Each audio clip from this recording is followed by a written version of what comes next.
اور انشاءاللہ اس کے بعد سے ایک تحریک کک سٹارٹ ہوگی، پورے ملک میں ہوگی۔ میں نے ایک مشورہ جو اپنی جماعت کو دیا، تو اس کا مطلب یہ نہیں ہے کہ وہ رد ہو گیا، بلکہ میں سمجھتا ہوں کہ وہ ہو سکتا ہے۔ اب جلسے کی طرف فوکس ہے پورے ملک میں، اس دن سندھ، پنجاب میں، بلوچستان میں لوگ اپنا پرامن جگہ جہاں نکل سکتے ہیں نکلیں گے، لیکن میں نے پارٹی کو تجویز یہ دی ہے کہ 5 کے بعد اگر ممکن ہو تو اس احتجاج کو پورے ملک میں پرامن طور پر پھیلائیں۔ دیکھیں، پرامن پیسفل پروٹیسٹ کا اور کنٹینیوس پروٹیسٹ کا جو اثر ہوتا ہے، وہ ایک دن کسی جگہ اکٹھے ہو کے یا ایک دن ایک ہلا گلا کر کے وہ نہیں ہو سکتا۔ آپ کو اس میں ایک ریزیلنس دکھانی ہوتی ہے، جس طرح جو ہماری لائر موومنٹ تھی، مجھے یاد پڑتا ہے میرا اس وقت شاگردی کا زمانہ تھا وکالت میں، اور ہم ہر تھرسڈے کو، میں مردان تھا اس زمانے میں، نکلتے تھے، پھر ہمارے کچھ ساتھی پھر وہ پشاور میں، پھر لاہور میں، اور اس کے بعد وہ مومنٹم بڑھتا گیا۔ تو میں نے جو ایک تجویز دی ہے، 5 کے بعد میں دوبارہ کور کمیٹی کے سامنے رکھوں گا کہ 4 صوبے اور 2 فیڈریٹنگ یونٹس، اے جے کے، جی بی، سندھ، پنجاب، بلوچستان اور پختونخوا، پریس کلبز ہیں بے شمار۔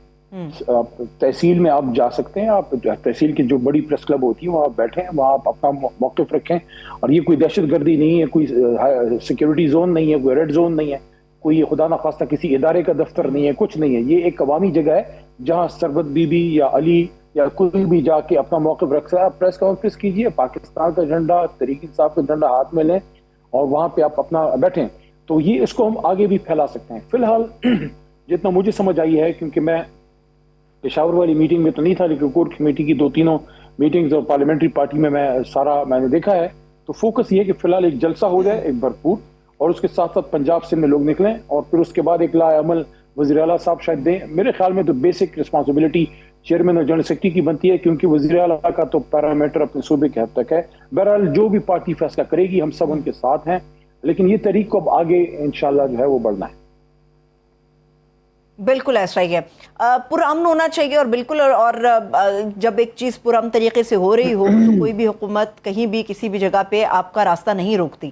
اب یہاں پہ علی محمد خان صاحب، جو ہمارے لیے موسٹ امپورٹنٹ چیز ہے، 2 آراء ہیں، ایک آپ کی بہت معتبر آراء ہے، ایسا ہونا بھی چاہیے، بالکل پرامن رہنا چاہیے اور ایک محدود حصے پہ رہنا چاہیے، لیکن عمران خان صاحب کی ہمشیرہ نے جو ورکرز کو موبلائز کر رہی ہیں اور ان کا جوش ابھار رہی ہیں، مختلف جگہوں پہ جا رہی ہیں، اور آپ کے بھی حلقے میں بھی وہ آئی تھیں، انہوں نے کہا ہے کہ ہمیں ایک لانگ مارچ کرنا ہے، اور موسٹ پروبیبلی اڈیالہ کی طرف ہم نے جانا ہے، ہم ڈی چوک کی طرف نہیں جا رہے، اور کارکنان کا ایک بڑا حصہ علیمہ بی بی کی اس بات کو انڈورس بھی کر رہا ہے۔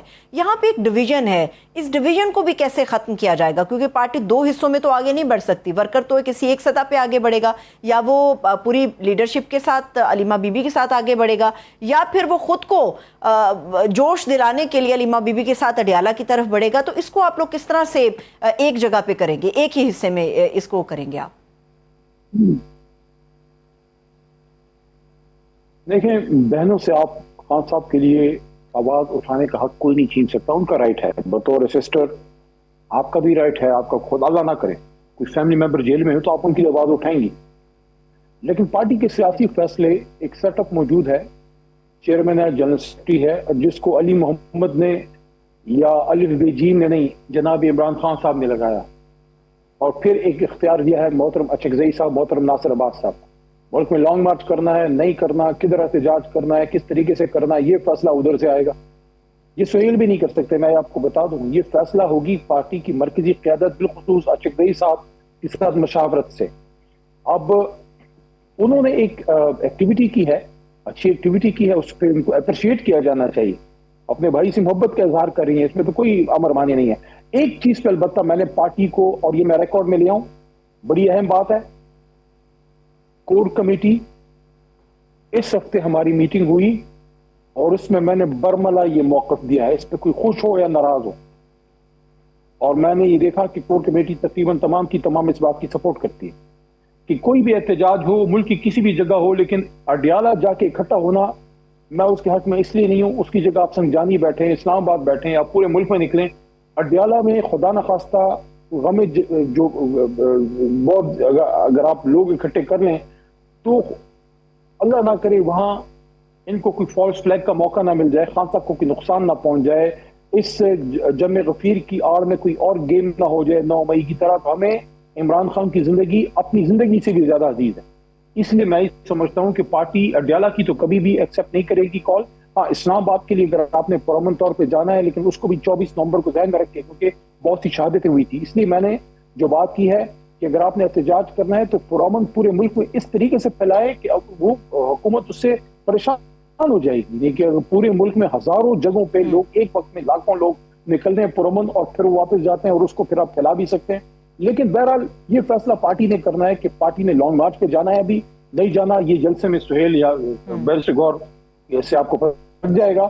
لیکن کیا لانگ مارچ ہونا ہے, کب ہونا ہے, یا احتجاج کس شکل میں ہونا ہے, یہ فیصلہ نہ علی کر سکتا ہے, نہ کوئی فیملی ممبر کر سکتا ہے, نہ کوئی زید بکر. یہ وہ لوگ کریں گے جن کو عمران خان نے یہ اختیار دیا ہے. پارٹی موجود ہے, اس کا چیئرمین ہے, اس کا جنرل سیکرٹری ہے, اچگرئی صاحب ہیں, ناصر عباس صاحب ہیں, یہ 4-5 مین لوگ ہیں. انہوں نے جو کور کمیٹی پارلیمنٹری پارٹی اور پولیٹیکل پارٹی سے مشورہ کر کے جو پالیسی بنائیں گے ہم بطور کارکن ان کے ساتھ. ٹھیک ہے علی محمد خان صاحب, ایک بہت ہی جو ایک چیز مسنگ ہمیں نظر آتی ہے پی ٹی آئی اور گورنمنٹ کے درمیان, وہ یہ ہے کہ ہم یہ جانتے ہیں روز اول سے کہ آپ اور آپ جیسے کئی ایسے دیگر معتبر اور زیرک سیاستدان جو پی ٹی آئی کا سرمایہ ہیں, آپ لوگ ہمیشہ سے بات چیت کے حامی رہے, مذاکرات کے حامی رہے, اور پچھلے چند مہینوں میں کچھ ایسی باز گشت بھی ہوئی کہ شاید کوئی رابطے بھی ہو رہے ہیں, شاید کوئی بات چیت بھی ہوگی. یہ سلسلہ کیا کبھی بنا ہی نہیں تھا, اور اگر بنا ہے تو پھر ٹوٹنے کی بنیادی وجہ کیا ہے؟ کیونکہ جب تک سیاسی طور پہ بات چیت نہیں ہوگی اس قسم کے معاملات کو حل کرنے کے لیے یا عمران خان صاحب کے کیسز کے حل کے لیے راستہ نہیں نکل پائے گا. تو یہ سلسلہ ٹوٹا یا پھر یہ شروع ہی نہیں ہوا تھا؟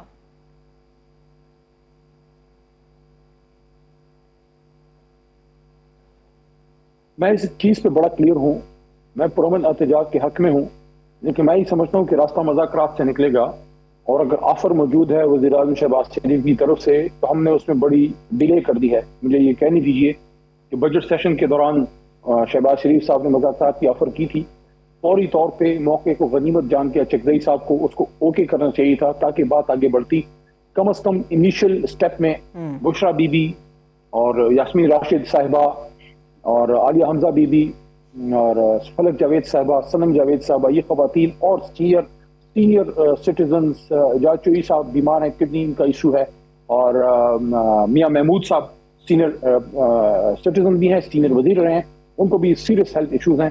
خود شاہ محمود صاحب کا آپ کو شاید علم ہو, جیل کے دنوں میں ان کا کوئی آپریشن بھی ہوا تھا.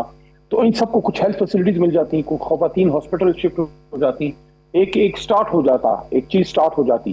تو بہرحال میں سمجھتا ہوں کہ ہم مذاکرات کا آپشن کبھی بھی ضائع نہ کریں اور اپنا احتجاج بھی کریں, کیونکہ الٹیمیٹلی آپ کو کسی ٹیبل پہ بیٹھنا ہے. تو اگر حکومت کی طرف سے کوئی آفر ہے, میں آج بھی سمجھتا ہوں کہ ہمارے اپوزیشن لیڈران صاحبان کو اس کو ایکسیپٹ کر کے ان کے ساتھ بیٹھنا ضرور چاہیے. وہ اپنا کام کرے, پارٹی اپنا کام کرے گی, احتجاج بھی ہوگا. اور ہمیشہ ایسا ہوتا ہے میدان جنگ میں بھی جنگ بھی ہوتی ہے. ہم تو جنگ نہیں کریں نا, میں ایگزامپل دے رہا ہوں کہ میدان جنگ میں جو دو لوگ ملک لڑتے ہیں وہ بم بھی مارتے ہیں, وہ لڑائی بھی کرتے ہیں, وہ مذاکرات کا بھی دروازہ کھلا رہتا ہے. جس طرح بھی آپ نے ایران اور امریکہ اور اسرائیل کے بیچ میں دیکھا. تو ہم تو کوئی خدا نخواستہ جانی دشمن تو کوئی نہیں نا, نہ ہماری کوئی بم بندوق کی لڑائی, ہم تو سیاسی لوگ ہیں. مخالفت میں بھی ہم سمجھتے ہیں کہ وہ بھی خدا نخواستہ 24 نومبر تو کر دیا ہمارے ساتھ, لیکن ہم توقع کرتے ہیں کہ وہ بھی سیاست کے معاملے کو حل کریں گے. تو ہم احتجاج بھی کریں لیکن مذاکرات کا راستہ بھی بند نہ ہونے دیں. میں نے عمران خان صاحب کو جیل میں یہ بات کی تھی کہ آگے کا راستہ صرف پولیٹیکل ڈائلاگ سے ہے, اور خان صاحب نے میری بات کو روکا, نہ ٹوکا, نہ جھڑکا, اور نہ اس پہ کوئی کاؤنٹر اوپینین دیا. انہوں نے خاموشی سے سنا. میں نے ان کو یہ بات کی تھی کہ عدالت میں 26 نومبر کے بعد مجھے کوئی زیادہ ہوپ نہیں ہے, اور 10-15 لاکھ اگر آپ کو کوئی کہہ رہا ہے کہ 10-15 لاکھ لوگ روڈ پہ آ رہے ہیں تو ایسا فی الحال مجھے نظر نہیں آ رہا. خان صاحب کو میں نے یہ بات کی تھی کہ Pakistan needs you, we need you out. ہمیں آپ باہر چاہیے. قوم کو آپ پہ ٹرسٹ ہے, قوم کو آپ پہ اعتماد ہے.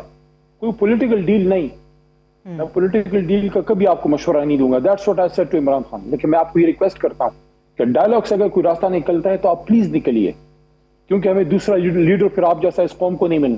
میری ہوپ ہے, مجھے امید ہے کہ جن لوگوں کو عمران خان صاحب نے رسپانسبلٹی دی تھی مذاکرات کی, انہوں نے کچھ کیا ہوگا. مجھے نہیں پتا مذاکرات ہو رہے ہیں نہیں ہو رہے, لیکن میں یہ سمجھتا ہوں کہ اگر ملک کے وزیر اعظم کے لیول سے ایک آفر تھی, چاہے اس کے دل سے تھی یا نہیں تھی, وہ تو تب پتہ لگے گا نا جب وہ بیٹھے گا میز پہ.